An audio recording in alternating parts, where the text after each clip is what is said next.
Super, super. Dámy a pánové, na každého chlapa je chlap.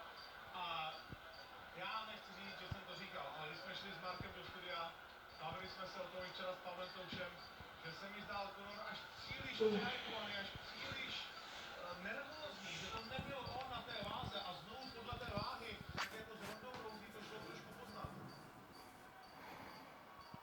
Ale je to jenom Conorova chyba, zápas měl skvělé rozjetky, ale nebránil Furyrovi, chodil si tam s bradou nahoře.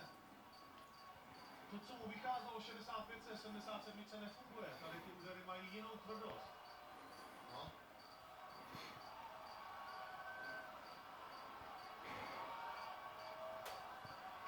Je to tak, když já předcházím pár, nedá se nic dělat. On prostě pak už nestavil vůbec žádnou obranu.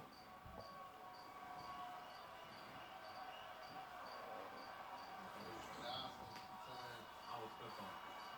Nenechal se utáhnout tak jako Horyho.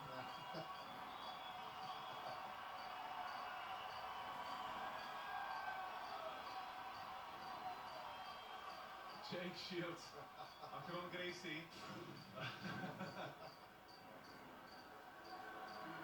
Tak, dámy a pánové, je 7 hodin a 5 minut. A dnes večer, ráno, v noci jsme byli... Vylítly tikety do vzduchu. Můj tiket byl čtvrté kolo Misha Tate a Nate Diaz, jaký